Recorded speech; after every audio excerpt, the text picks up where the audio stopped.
O anarcocapitalismo costuma se apresentar como uma defesa radical da liberdade individual, da propriedade privada e do mercado voluntário. A promessa é sedutora: abolir o Estado, eliminar coerções políticas e permitir que contratos privados e trocas voluntárias organizem toda a sociedade. Porém, quando essa ideia é analisada de forma histórica, econômica e sociológica, surgem contradições profundas. E muitas delas não são apenas hipóteses teóricas. Elas aparecem repetidamente em experiências reais, envolvendo concentração econômica, exploração privada, colapsos institucionais e dominação corporativa. Um dos problemas centrais do anarcocapitalismo é a crença de que, ao remover o Estado, o poder desapareceria ou se fragmentaria naturalmente. Mas poder não desaparece. Ele muda de manos. A história demonstra que mercados sem regulações fortes frequentemente caminham para a concentração extrema de riqueza, formação de monopólios, cartéis, domínio privado sobre infraestrutura e captura econômica da sociedade. Em teoria, o mercado seria um espaço de livre concorrência entre indivíduos relativamente equilibrados.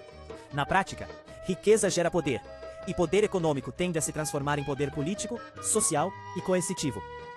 Uma corporação que controla água, energia, comunicação, segurança, transporte, alimentação e moradia não precisa oficialmente se chamar Estado para exercer funções quase soberanas sobre a população. A diferença é que, enquanto um Estado, ao menos possui algum grau de responsabilidade pública, empresas respondem prioritariamente ao lucro. O anarcocapitalismo frequentemente trata o mercado como se ele possuísse uma tendência natural à justiça e ao equilíbrio. Mas os exemplos históricos mostram justamente o contrário. Empresas esmagando concorrentes, comprando rivais, manipulando preços, destruindo pequenos negócios e criando dependência econômica. O século XIX nos Estados Unidos é o exemplo clássico disso. Empresas como Standard Oil, Carnegie Steel e Union Pacific Railroad acumularam níveis gigantescos de poder antes das regulações antitrust. Isso não produziu um mercado livre ideal, mas sim magnatas conhecidos como robber barons, capazes de controlar setores inteiros da economia, influenciar governos, destruir concorrentes e exercer domínio sobre regiões inteiras. O resultado natural de mercados desregulados não foi liberdade distribuída, mas concentração de poder privado. A questão da imigração em massa também revela um conflito profundo entre a lógica puramente mercantil e a estabilidade social. Em um sistema anarcocapitalista coerente, fronteiras tenderiam a perder relevância, e empresas poderiam contratar livremente trabalhadores de qualquer lugar do mundo. O problema é que empresas possuem incentivos econômicos claros para aumentar a oferta de mão de obra e reduzir salários. Isso já ocorre atualmente, mesmo com estados, leis trabalhistas e fronteiras existentes. Diversos setores dependentes de trabalho vulnerável utilizam imigração massiva, não necessariamente por competência técnica superior, mas porque trabalhadores vulneráveis aceitam salários menores, jornadas piores e possuem menos capacidade de negociação ou organização. Empresas não agem movidas por princípios morais abstratos, mas por incentivos econômicos. Trabalhadores em situação frágil frequentemente aceitam condições degradantes por necessidade. Em um cenário sem Estado forte, quem impediria dormitórios insalubres, jornadas abusivas, retenção de documentos, trabalho infantil ou cidades corporativas praticamente fechadas? O argumento anarcocapitalista costuma responder que o mercado puniria empresas ruins, mas a própria história industrial demonstra o quanto isso frequentemente falhou. As chamadas Company Towns mostram isso com clareza. Empresas controlavam moradia, alimentação, segurança, comércio e salários. O trabalhador vivia em propriedade da empresa, comprava em lojas da empresa e dependia inteiramente da empresa para sobreviver. Isso criava uma espécie de feudalismo industrial moderno. Um exemplo famoso foi o Ludlow Massacre, envolvendo a Colorado Fuel and Iron, quando grevistas e suas famílias sofreram repressão violenta. Sem limitações externas fortes, o poder privado frequentemente não se torna mais ético, ele apenas se torna menos limitado. A questão da segurança privada é outro ponto profundamente problemático. O anarcocapitalismo costuma defender a substituição da polícia e da justiça por empresas privadas de segurança e arbitragem. Mas isso levanta imediatamente uma pergunta fundamental: quem resolve conflitos entre essas próprias empresas? Se duas agências privadas discordarem, quem impõe a decisão?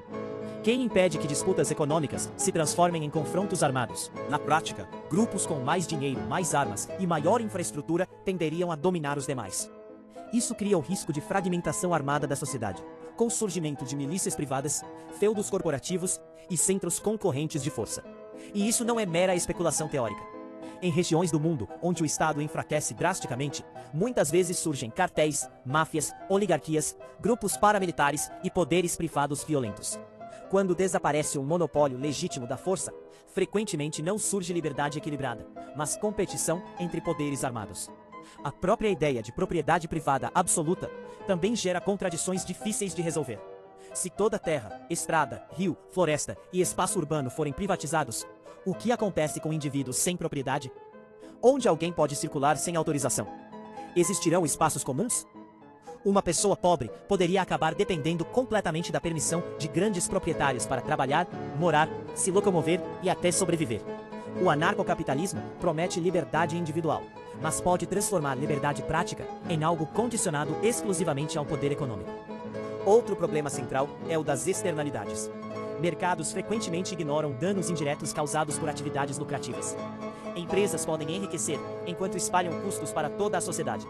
Poluição, destruição ambiental, contaminação, manipulação psicológica, vício, degradação urbana e exploração social. Sem instituições públicas fortes, quem fiscalizaria essas práticas? Quem protegeria consumidores? Quem impediria fraudes sistêmicas? Quem defenderia crianças ou populações vulneráveis? O argumento do boicote possui limites enormes, porque consumidores raramente possuem informação completa. Empresas ocultam danos, monopolizam mercados e investem bilhões em propaganda, justamente porque sabem que comportamento humano é manipulável. A história da indústria do tabaco é um exemplo poderoso. Durante décadas, empresas esconderam evidências sobre os danos do cigarro, enquanto lucravam massivamente. Existem ainda setores que naturalmente tendem à concentração, como energia, saneamento, internet, infraestrutura e comunicação. São os chamados monopólios naturais, em que os custos gigantescos favorecem poucos agentes dominantes. Em um cenário sem Estado, esses setores poderiam se transformar em poderes privados imensos. Imagine corporações controlando completamente abastecimento de água, segurança regional ou infraestrutura digital. O consumidor teoricamente livre teria pouquíssima capacidade real de escolha. Talvez uma das críticas mais profundas ao anarcocapitalismo seja antropológica. A teoria frequentemente pressupõe indivíduos racionais, bem informados e relativamente equilibrados em poder de negociação. Mas sociedades reais são marcadas por tribalismo, manipulação, desigualdade informacional, impulsividade, propaganda e concentração de recursos. Grandes empresas investem bilhões em publicidade, engenharia comportamental e manipulação algorítmica, justamente porque seres humanos não funcionam como agentes perfeitamente racionais. Um sistema inteiramente baseado em contratos privados pressupõe equilíbrio entre partes que muitas vezes não existe. Um indivíduo comum, negociando com uma megacorporação multinacional, não está em posição equivalente de poder, informação ou influência. A liberdade contratual formal pode esconder relações profundamente assimétricas. O paradoxo final do anarcocapitalismo talvez seja justamente este. Tentando abolir coerção estatal, ele corre o risco de recriar coerção sob formas privadas ainda menos controláveis. Em vez de cidadãos com direitos universais, poderíamos ter consumidores subordinados a contratos impostos por entidades econômicas gigantescas. Em vez de instituições públicas imperfeitas, mas potencialmente fiscalizáveis, haveria centros privados de poder movidos prioritariamente por lucro. Há também o problema da herança e da acumulação intergeracional. Sem mecanismos redistributivos mínimos, riqueza tende a se concentrar cada vez mais ao longo das gerações. Isso pode produzir verdadeiras aristocracias econômicas privadas, com famílias controlando terras, crédito, segurança, mídia e infraestrutura. Formalmente haveria liberdade de mercado, mas na prática, o poder ficaria concentrado em dinastias econômicas extremamente influentes. No fundo, mercados são ferramentas de troca. Eles não possuem moral própria. O mercado pode vender comida, remédios e tecnologia, mas também pode lucrar com exploração, vício, manipulação, desinformação e destruição ambiental. A lógica central do mercado é incentivo econômico. Por isso, praticamente todas as sociedades modernas acabaram criando regulações, leis trabalhistas, proteção ao consumidor, normas ambientais e mecanismos antitrust. Não porque estados sejam perfeitos, mas porque a história demonstrou repetidamente que poder econômico sem limites também produz abusos graves. A principal fragilidade do anarcocapitalismo talvez seja acreditar que eliminar o Estado elimina a dominação. Mas dominação pode surgir de riqueza extrema, monopólios, controle econômico, dependência material, violência privada e concentração de infraestrutura. O problema político fundamental da humanidade talvez nunca tenha sido apenas Estado versus liberdade, mas como impedir concentração excessiva de poder, seja estatal, seja privado. E é justamente nesse ponto que muitos críticos consideram que o anarcocapitalismo falha profundamente, porque subestima a tendência histórica de concentração econômica, a fragilidade humana, a manipulação corporativa e a facilidade com que poderes privados podem se tornar tão coercitivos quanto, ou até mais, que governos.